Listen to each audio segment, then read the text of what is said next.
উপজেলা নির্বাচনের খবর নিয়ে বরগুনা থেকে যুক্ত হচ্ছেন আমাদের সহকর্মী শাহ আলী।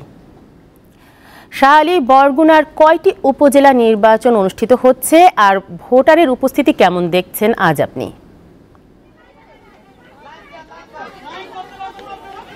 তানিয়া আফরিন, আমি রয়েছি বরগুনার বামনা উপজেলায় এবং বরগুনা বামনা এবং পাথরঘাটা এই দুইটি উপজেলায় বর্তমানে ভোট গ্রহণ চলছে। সকাল 8টায় ভোট গ্রহণ শুরু হয়েছে। জানে যে ঘূর্ণিঝড় রেমালের কারণে এই তৃতীয় ধাপে নির্বাচনটি স্থগিত করা হয়। পরবর্তীতে এখন পঞ্চম ধাপে এই নির্বাচনটি চলছে। তো সেখানে আমরা দেখেছি যে সকাল থেকে শান্তিপূর্ণভাবে উৎসবমুখর পরিবেশে এই ভোট গ্রহণ চলছে এবং এখানে পুরুষ ভোটার থেকে কিন্তু নারী ভোটারের উপস্থিতি বেশ চোখে লাগার মতোই ছিল।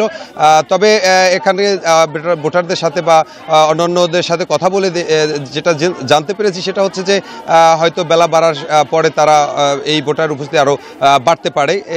তীব্র রোদের কারণে অনেকেই আসলে ছায়ায় গিয়ে দাঁড়িয়েছে, এই জন্য লম্বা লাইন দেখা যাচ্ছে না। অনেকেই এই ভোটকেন্দ্রের ভিতরে রয়েছেন, যার কারণে আমরা বাইরে দেখতে পাচ্ছি না যে আসলে ভোটার উপস্থিতি কেমন রয়েছে।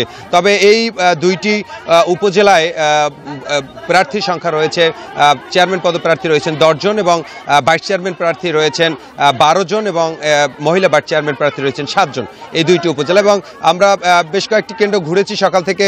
কেন্দ্রগুলোতে কিন্তু শান্তিপূর্ণভাবে ভোট গ্রহণ চলছে এবং প্রিজাইডিং অফিসার, পুলিং অফিসার এবং স্ট্রাইকিং ফোর্স রয়েছে, নির্বাহী ম্যাজিস্ট্রেট রয়েছে এবং মোবাইল টিম রয়েছে, আরও রয়েছেন বিজেপি। শান্তিপূর্ণভাবে একটি ভোট গ্রহণের জন্য এখানে দেখেছি যে জেলা প্রশাসক, পুলিশ সুপার তারাও কিন্তু বেশ কয়েকটি কেন্দ্র তারা পরিদর্শন করেছেন, যাতে কোথাও কোনো অপ্রীতিকর ঘটনা না ঘটে সেটা লক্ষ্যে কিন্তু তারা আসলে সার্বক্ষণিক কিন্তু কাজ করছে আমরা দেখেছি। এবং আমরা যে কেন্দ্রটিতে রয়েছি সেখানটা কিন্তু প্রায় 3000-এর উপরে এখানে ভোটার রয়েছে। যে পরিমাণ আসলে ভোটকাস্ট হচ্ছে, মনে হচ্ছে যে এখন পর্যন্ত যে ভোটকাস্ট হয়েছে এতে যদি বেলা 4টা পর্যন্ত যদি চলে তাহলে 45% ভোটকাস্ট হবে বলে এই কেন্দ্রটা আমরা দেখেছি। এবং সুন্দর এবং সুষ্ঠুভাবে এই ভোট গ্রহণ চলছে। এবং এর আগে দেখেছি পাথরঘাটা বেশ কিন্তু অনাকাঙ্ক্ষিতভাবে বেশ কয়েকটি ঘটনা ঘটেছে, সেখানে প্রার্থীর উপর হামলা, সেখানে মামলা হয়েছে, সেখানে বেশ কয়েকটি মামলা হয়েছে, পাল্টাপাল্টি মামলা হয়েছে।